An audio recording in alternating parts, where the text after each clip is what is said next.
Morning, folks. So basically, those of you that were here a couple of weeks ago would have seen the System 3 in a state of build, and I went through the boards. And as a part two to that, what I wanted to do today was just do a bit more of the software side and the sort of demo running side, so you can actually get some visual output rather than just look at the green of the circuit boards. But I'll touch a little bit on the hardware aspect as well, so that those that are more hardware oriented can get their fix too.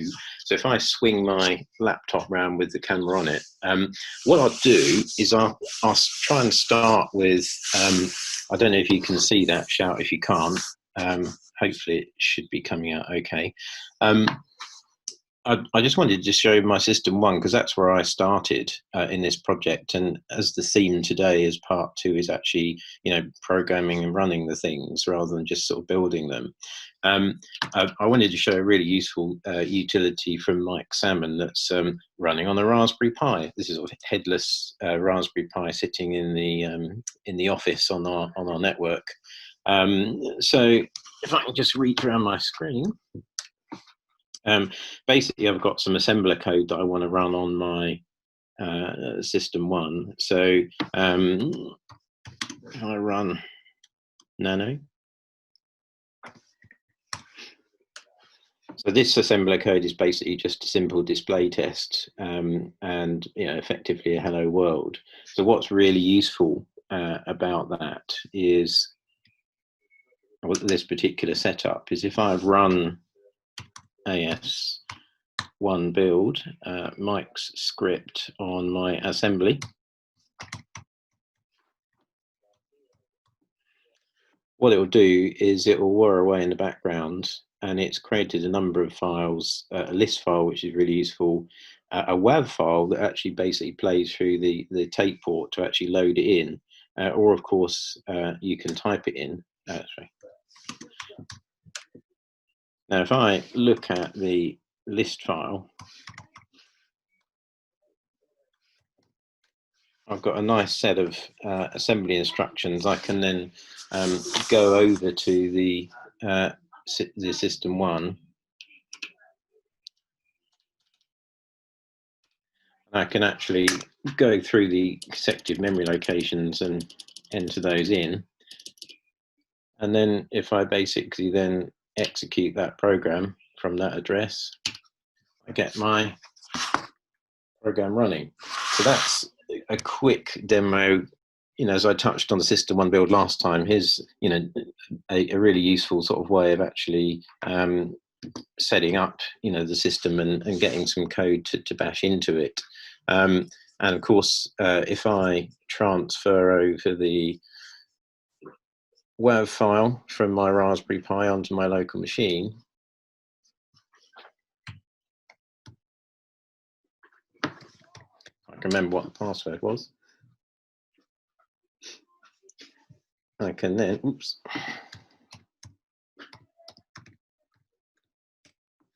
There we go.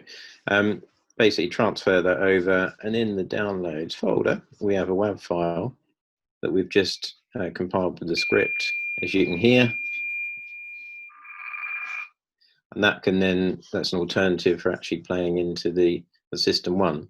So again, just wanted to start with that as I started that last time. So that's the sort of the programming environment, if you like, very basic, but very sort of bare metal. You know exactly what's going on. And I found it brilliant for learning 6502 and actually sort of getting started with the System 1 family. And this was also a good springboard for creating the CPU card, which, now moving on to the System 3, hopefully you can see the setup there. If I shift chairs, that very same CPU card is actually, let's get that around. Very same CPU card is actually sitting in here, running the system. So basically, in terms of executing, what I've done differently this time around for this demo is that you'll notice that the 8K RAM ROM board that I was demoing with the 4K basic last time, very similar to Atom Basic, and I've got a debugger and assembler on there as well. quite limited, obviously not very much program space, 4K and 4K of ROM on the system, but usable. So that's what I was using last time to actually demo the system running.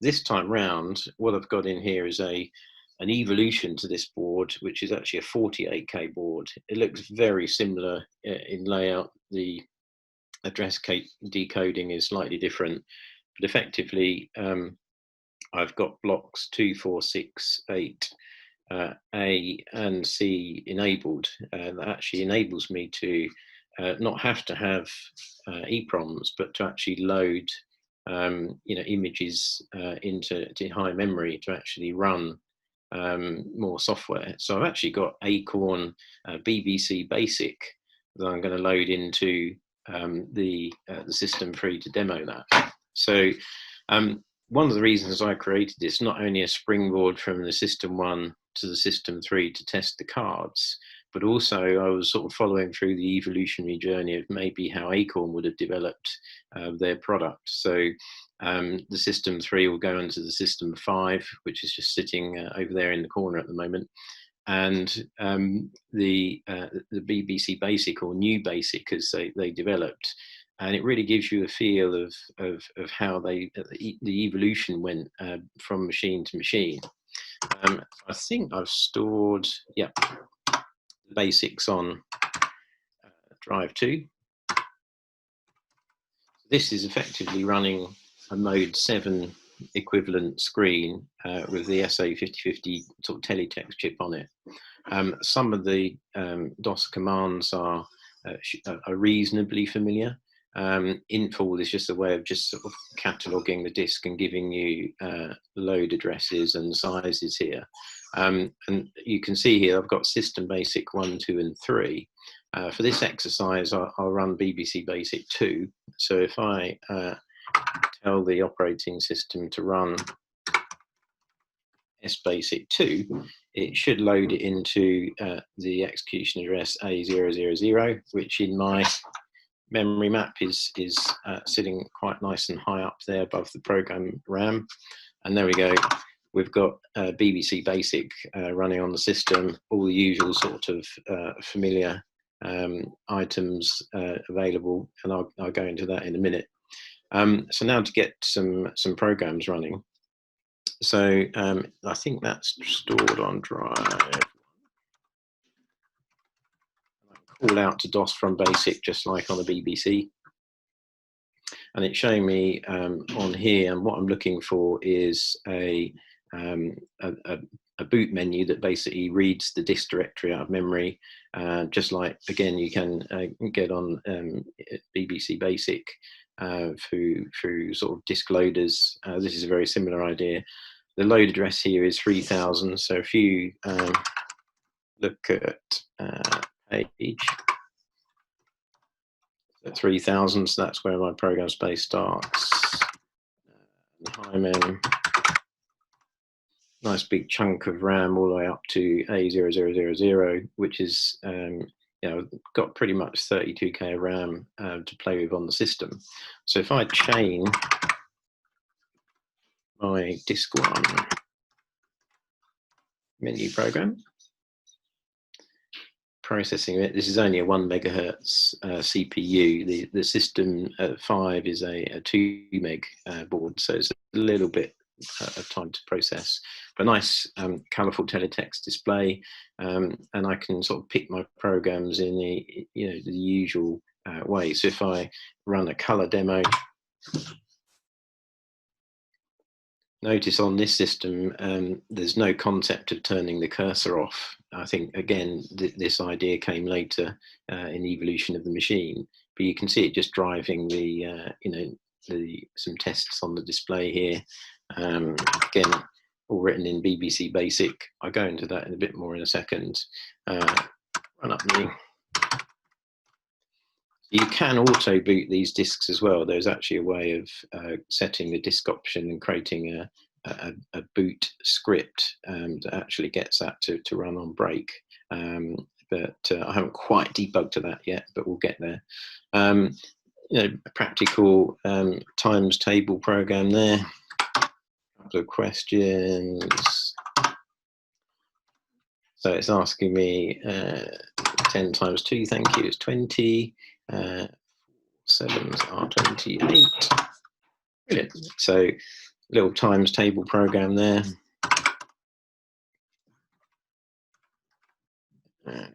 So I would set my boot up to basically load in BASIC and run this program, but I'm doing it manually at the moment. Various other bits and pieces of software on there that I can run.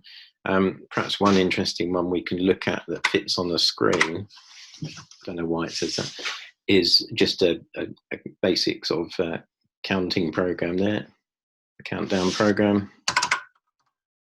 Now, I don't know if you can see that, the clarity of on the video, but those of you that are BBC Basic fans, obviously there's no concept of mode on this machine. I don't know if it's actually mapped. It brings up a colour, but certainly you can clear the screen. So basically here you can see it's got print tab implemented, it's got procs implemented, so it's got a procedure for sort of doing double height text, etc., etc. So really it's a really nice BBC Basic playground, and again this gives quite a lot of scope. Again, I could imagine it back in the day with New Basic, etc., for developing from the BBC, getting the BBC up and bootstrapped and the BASIC debugged and tested. So not such a foreign environment the Acorn engineers, I think, had back in the day for developing the Beeb and all the machines that came after it. And hopefully you can see some of the familiarity that I was quite pleased to see of if you do own a Beeb or an Electron, etc., you can see it sort of how its legacy came about. So in terms of the boards, then you've got the CPU boards I mentioned before. We've got the 40 by 25 display generation VDU board here going through a SCART, RGB SCART, the 48K memory board, and the floppy disk controller. And the memory and floppy disk controller, basically, I've used this system to actually test those builds in. When it gets to the System 5, so I've got a new backplane for that, which is a buffered backplane that takes some CPU sort of frequency. It's a 24 megahertz, I think, crystal on the CPU card.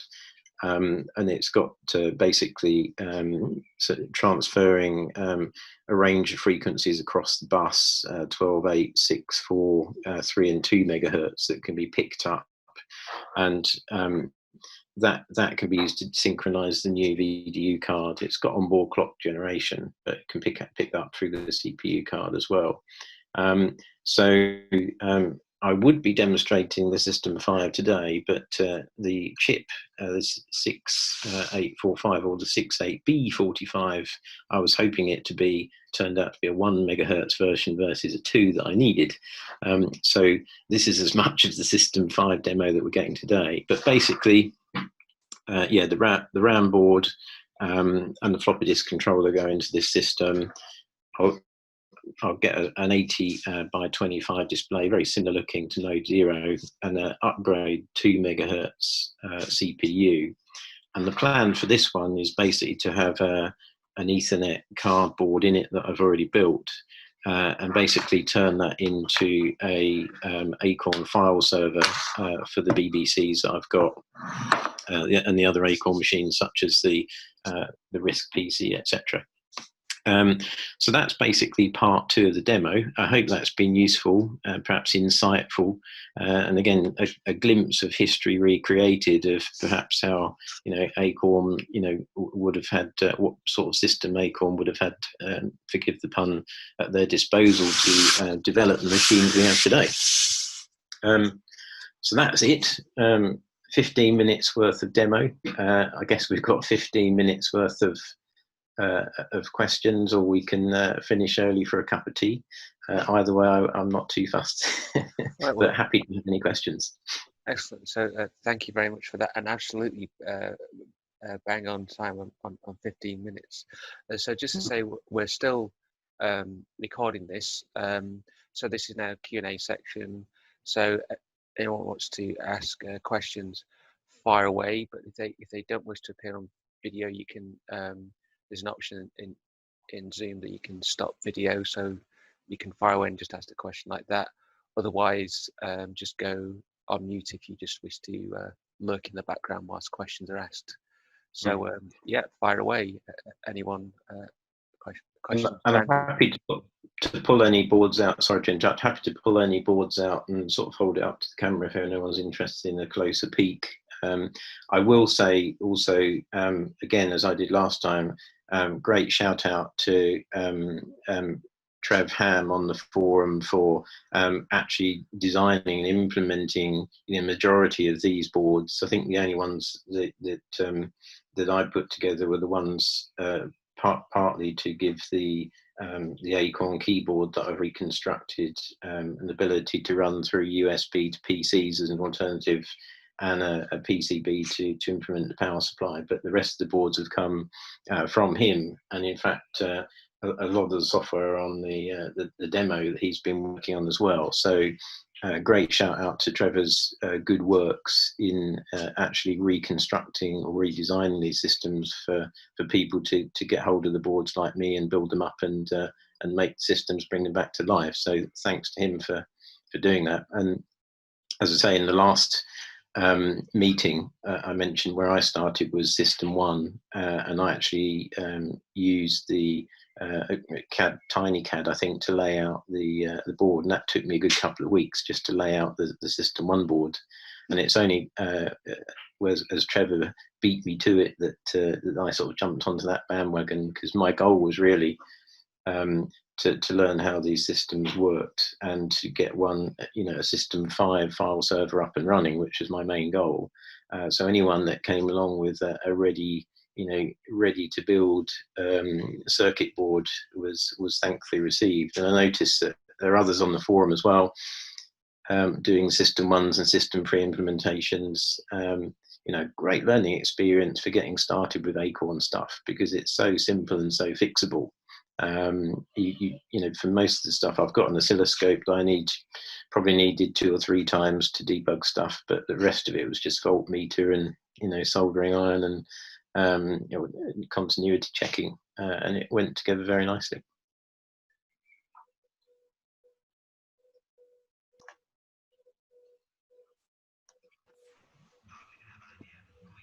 Any questions for Andy? I can think of one that you may well have answered during the. For me, it's not so much a question, but just a comment. I just find it very, very impressive, to be able to pull all that together. And I think it's a great project to be run with there. Certainly something I would be interested in doing if I had the time. Unfortunately, I think time's against me just now. But I just love seeing all these old systems getting pulled back together. So great project there. I agree, and it's really recreating history, because some of the ICs on these boards are quite hard to come by, and you have to do quite a bit of detective work to work out the right ones. And the floppy disk controller, the Intel floppy disk controller, is 1979 stamped, and these things are becoming harder to come by. I mean, the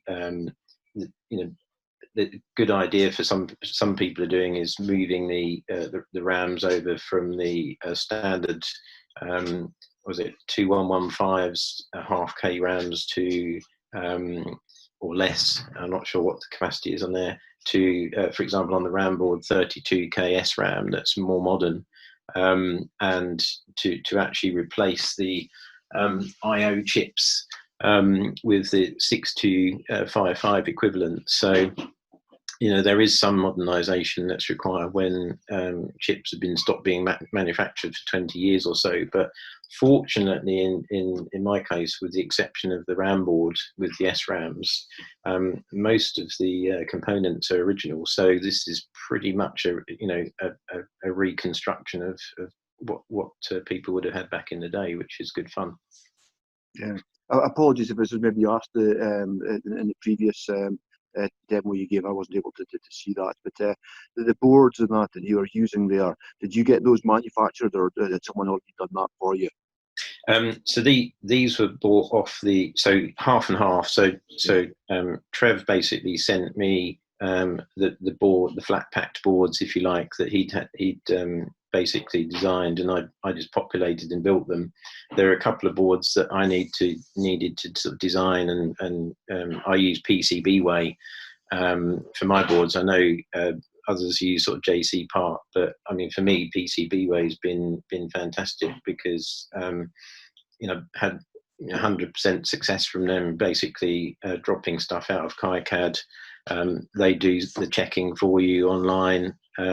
They basically give you a thumbs up, a question if a couple of tracks are a bit too close together, or they're not sure about where drill holes are going to go, etc.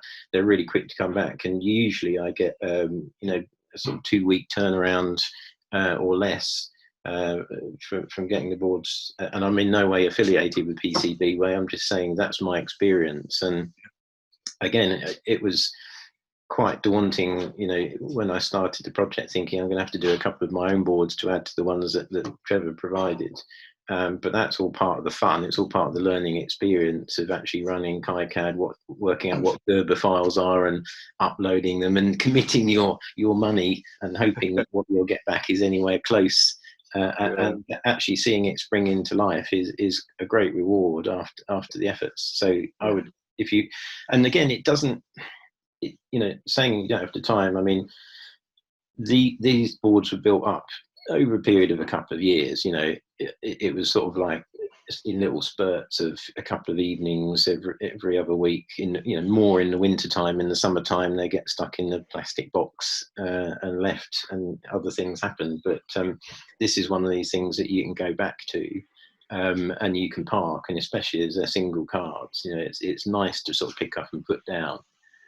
So again, thoroughly recommend it, and very therapeutic in times like this, where you've got a nice constrained problem to solve. Like the address isn't decoding properly on this card, or I can't quite get the frequency right on the video card on the timing, and have I got the right components in the right order, or do I need to add any delays anywhere, and getting the oscilloscope out. It's one of those things that it just takes your mind off anything. So it's very therapeutic, if nothing else, and quite rewarding, as I say, when it runs in the end. But that's the shame of it when you've got it running, is that you're looking for the next project. So I think surface mount is what I'm starting to dabble in now, and I've just gone back to PCBWay for a batch of the HDMI to RGB hoglets boards. I've got 5 of those coming, because that's minimum order. And I'm going to have to try and surface mount the Xilinx,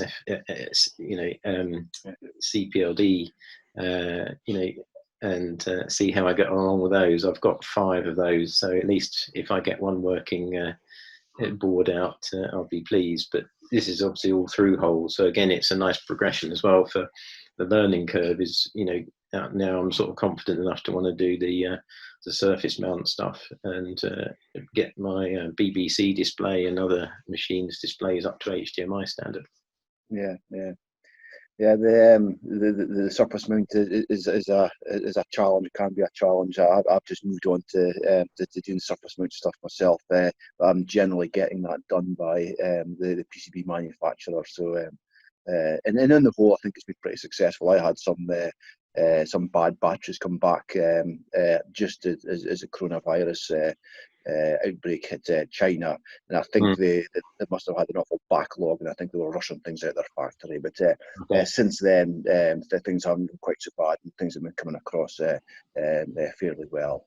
So it's been good. It's been a journey for me as well. So certainly something I've enjoyed as well as I've progressed from KiCad to the surface mount stuff, and it's been good, enjoyable. Yeah. I'd say not bad for a software engineer. I thought to try and sort of well, I mean, I do digital hardware design, but that's nothing like this very analogy. What the heck's going on? There's no way to debug it apart from an oscilloscope type work, which is that's half the fun of. It's almost a shame in some respects where you plug something in and it works and you think, there's nothing else to do on this. If it doesn't work or it's half working, that in itself is a bit of fun to say, right, there must be, it must be a logical path to trace as to why it isn't actually coming up. And the way I'm building these systems up is a board at a time. As you can see, hopefully it came through in the demo, is that an incremental development on the build, and never, the golden rule is never try and make two changes at once. Always do one change at a time and then test, because you've complicated things unnecessarily if you do it in too many hits in one go before switching on. Andy, I have a question, if I may. You may, I think you may have touched on it actually in your talk, but just a simple one really. So the boards, I think it's the System 3 that you were demoing on. Yes, three. What were each of the cards' functions? There were quite a few cards on there. Sure. Yeah. Let me switch off, and I'll pull them out quickly and show you. I'm going to unplug the mains as well because I don't want to stick my hands in the power supply.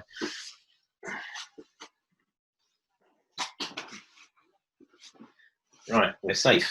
Okay, so safety first and all that. So yeah, so this is the CPU card. I'll take the keyboard out of the way.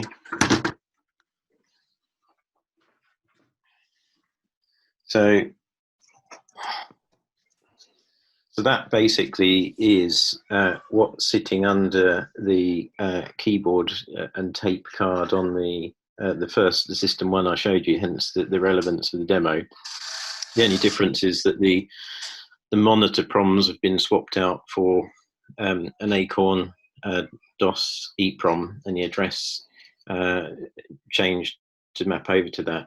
And it's running DOS with 40S. So 40S is basically the code that, for the display card, which is this one. Again, that's just running into an BBC RGB SCART cable, and that's a little tinker that changes the dot clock that you have to get your oscilloscope on to debug to get the picture. There's the SAA 5050 teletext chip that you saw creating the colours. This is the 6845 display controller, the 1 megahertz version. So that's the VDU card. And then a couple of cards left. That's the 48K SRAM card. So everything that the basic and program space were, and the working space, the operating system, all on those chips there. And finally,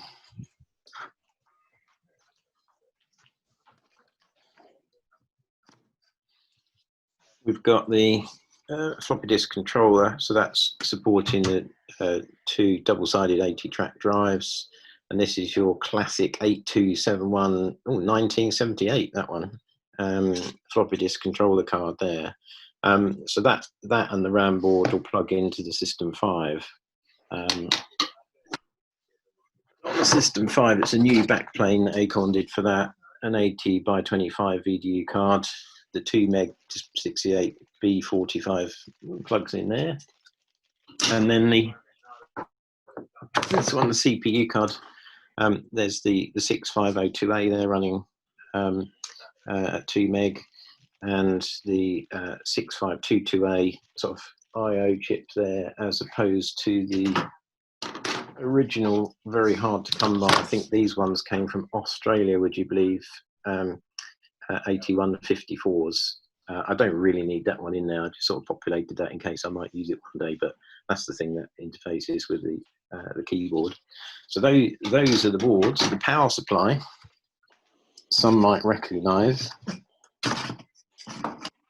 leaving the back plane now with a power feed to the floppy drives. It is actually unplugged from the mains, so there we go, no sparks. So the power supply is basically one of these, I think it's PT65, isn't it, that you'd find feeding as a replacement for a master or a B, but there's kits available for that. Feed, I'm putting 5 12 volts into the backplane on that. So that's one of the boards I had sort of built up from PCB way that knocked together quite quickly. Yeah, so I think that's that's pretty much it. There's not much left then to dig into apart from the backplane itself, where you've got your buffered, if you populate the buffers, the buffered CPU slot to drive more cards. I was running it in unbuffered mode for that one, but the new board is actually buffered. It's buffered on the CPU card, so it should be able to drive more cards out of the box as being the next gen. Did that answer the question? It's very comprehensively, Andy. So thank you for that. And for me, it's like you say, you can definitely sort of see the lineage of Acorn machines. I mean, I noted 6845 chip, which I don't think the Atom had. Right? That was that the 6847 or something, which the Dragon had. I think the Atom, yeah, slightly higher spec than that one. Yeah. But the 6845 is, but that's if I'm remembering correctly, that's the same chip as used in the BBC, and also there was a 6522 you mentioned, so the timer. The 6522 is in the System 5, yeah. So again, you can see how, you know, chunks of the BBC, you know, the sort of if you like the ghosts of the Acorn System machines. You can look around the BBC circuit board and you can see where some of the ideas came from and some of the improvements, you know, with the teletext chip there that I think Chris Turner suggested that they put into the Beeb, and the AT25 mode, you know, on this card here, with the 2 megahertz 6845 chip, creating the control for that, the timings for that.